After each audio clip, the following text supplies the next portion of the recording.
कुछ बातें हमको मुसलमान भाइयों से सीखनी चाहिए, अनुकरणीय है। देखिए, जातियां वहाँ भी हैं, लेकिन उनके लिए सबसे पहले इस्लाम है। तो सनातन में भी यही होना चाहिए। हम किस जात में जन्म लिए हैं ये इसमें हमारा कोई बस नहीं, लेकिन हमारे लिए सनातन, हमारे लिए हिंदुत्व। ये राजा भैया जी, आपकी जो भाषा होती है, जो बयान होते हैं, वो पूरे राष्ट्रीय स्तर पे देखे जाते हैं। मतलब यूँ कहेंगे पूरे भारत में बहुत लोग गंभीरता से उसको सुनते हैं, समझते हैं। जब बात अवध की आती है, अवधि की आती है, तो मैं आपका एक बयान सुना था जिसमें आपने कहा था कि हमारे 4 बच्चे हैं और चारों बच्चे जो है अवधि में बात करते हैं। तो क्या ऐसा अवधि को आप कितना मानते हो? क्या सच में आपके जो बच्चे हैं, आपकी जो फैमिली है, अवध में बात करती है? देखिए, यहीं से सबका अस्तित्व है। जो अवध के वासी हैं, अवध के कारण ही उनका अस्तित्व है। और इस बात पे हमको भी बहुत गर्व है और हर अवधवासी को होना भी चाहिए। अच्छा, अवधी भाषा एक वो मातृभाषा ही नहीं है, बल्कि आप समझिए कि वो देव भाषा है। इसमें तुलसी बाबा ने श्री रामचरितमानस की रचना की और रामचरितमानस हर हिंदू के घर में आपको मिलेगा। बिल्कुल।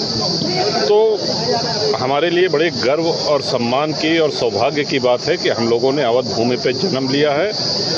अब जैसे हमारे पूर्वजों ने, हमारे पुरखों ने इस भाषा को जीवित रखा, इसको आगे बढ़ाया, वैसे ही हम लोगों का भी दायित्व है और हम लोगों के बाद आने वाली पीढ़ी का दायित्व है। क्योंकि अगर आप चाहते हैं कि आपकी क्षेत्रीय भाषा जीवित रहे तो अपने बच्चों से उस भाषा में बोलना शुरू करिए। बिल्कुल, नहीं तो उस भाषा का 20-25 वर्षों में अंत हो जाएगा। एक तरफ विकास की परियोजनाएं बौछार पे बौछार और दूसरी तरफ कुड़की और नोटिस चपका कार्यवाही, इस पे थोड़ा सा नहीं, कुड़की और नोटिस से हमसे कोई मतलब नहीं है ना। हमको जो जैसा करेगा वैसा तो घरे उस संबंध में बात करिए। देखिए, वो इस लायक प्रश्न नहीं है कि किया जाए और न ही हमारा कोई भाषा को, यानी आज हर व्यक्ति की बोलचाल की भाषा मानी जा रही है। तुलसीदास हर व्यक्ति ने अवधवासियों। हाँ, इसका भाई जो आगे भी हम बिल्कुल होना चाहिए। जैसे अवध में अवधी बोलते हैं, ब्रजभाषा में ब्रजभाषा बोलते हैं, ब्रज क्षेत्र में। सर, जैसे बीजेपी ने कहा कि योगी आदित्य ने कहा एक रहेंगे तो नेक रहेंगे, उसमें आपने भी सहमति दी कि जुड़ेंगे तभी बचेंगे। वहीं प्रदेश सरकार और केंद्र सरकार जाति जनगणना लाकर क्या इस तरह से जातियों की जातीय अस्मिता नहीं जागेगी? जिस इलाके में जिसकी बाहुलता होगी, क्या एक रहेंगे, नेक रहेंगे और जाति जनगणना अस्मिता उभरेगी नहीं जातियों की? बड़ा अच्छा प्रश्न है आपका। जहां तक हमको याद आ रहा है, एक रहेंगे तो सेफ रहेंगे, ये आदरणीय मोदी जी ने कहा था। और बटेंगे तो बटोगे तो कटोगे, ये आदरणीय योगी जी ने कहा। अब आप आ जाइए जाति जनगणना। देखिए, जनगणना क्यों होती है? जनगणना इसलिए होती है कि हम इंफ्रास्ट्रक्चर में क्या क्या सुविधाएं दें। इस जिले की, इस क्षेत्र की, इस प्रांत की, इस प्रदेश की, इस राष्ट्र की कितनी आबादी है, कितने लोगों के लिए आवास, कितने लोगों के हिसाब से जल, कितने लोगों के हिसाब से बिजली, कितने लोगों के हिसाब से ट्रांसपोर्ट की सुविधाएं, इसलिए दिया जाता है। ये इसलिए नहीं होता कि कौन किस जाति का है। तो लेकिन चलिए ठीक है, कुछ बातें हमको मुसलमान भाइयों से सीखनी चाहिए, अनुकरणीय है। देखिए, जातियां वहाँ भी हैं, लेकिन उनके लिए सबसे पहले इस्लाम है। तो सनातन में भी यही होना चाहिए। हम किस जात में जन्म लिए हैं ये इसमें हमारा कोई बस नहीं, लेकिन हमारे लिए सनातन, हमारे लिए हिंदुत्व, ये प्राथमिकता है।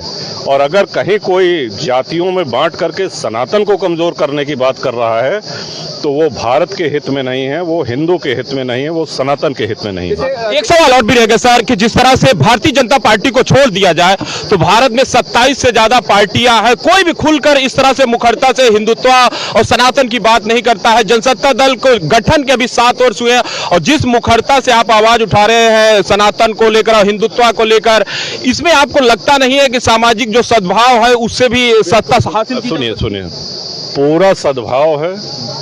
वसुधैव कुटुंबकम का जो उद्घोष है, ये सनातन का उद्घोष है। सिर्फ भारत ही नहीं, पूरा वसुधा, पूरी धरती हमारा परिवार है। हम किसी की बुराई नहीं करते हैं, लेकिन हमारे धर्म में, हमारे सनातन में यदि कोई कमी है, कोई कमजोरी है, तो उसको कोई विकार है, समय के साथ अगर कोई कमी आ गई है तो उसको दूर करना भी हमारा आपका दायित्व है। हम किसी की बुराई थोड़ी कर रहे हैं। सर, सवाल हमने कहा कि हम कह देखिए, जैसे मुसलमान भाइयों से ये अच्छाई लेने लायक है। सर सवाल इसलिए भी है कि उत्तर प्रदेश बिहार जैसे राज्यों में कोई घटना होती है तो बड़ी मुखरता से उसको मीडिया भी उठाती है, और बंगाल जैसे मुर्शिदाबाद जैसे घटना हो जाती है उसमें बड़े बड़े नेता चुप हो जाते हैं, मौन हो जाते, उसमें भी आपने आवाज उठाई थी और मुखरता से आवाज उठाई थी। इस सवाल पर हमने मुर्शिदाबाद पे भी आवाज उठाई, हमने बंगाल की हिंसा पे भी उठाई, हमने पहलगांव के आतंकी हमले पे भी, जहां पे ध्यान देने की बात है धर्म पूछा गया, जाति नहीं पूछी गई। और एक महत्वपूर्ण, अमरनाथ जी की यात्रा आरंभ होने वाली है। अमरनाथ जी की इस यात्रा में थल सेना अध्यक्ष, बीएसएफ के जो है मुखिया, सीआरपी के मुखिया, सारे अर्धसैनिक बलों के मुखिया, ये क्यों हैं? आप कभी खुद चिंतन करिए। 80,000 सैन्य बल और अर्धसैनिक बल लगता है तब हम लोग अपने आस्था के केंद्र बाबा अमरनाथ जी का दर्शन कर पाते हैं। ये गंभीर स्थिति है भारत की। और वहाँ भी कोई ये नहीं कि फला जात के लिए छूट है। जो आतंकी हैं, जो पाकिस्तान के द्वारा प्रायोजित हैं, जो देशद्रोही हैं, वो मारते हैं कि हिंदू को मारना है, काफिरों को मारना है। वो अपना मुद्दा एक लेके आता। आप अभी पहलगांव में देखिए क्या हुआ, कलमा पढ़ो, नहीं पढ़ पा, अच्छा हिंदू हो, कपड़े तक उतार करके देखे गए हैं।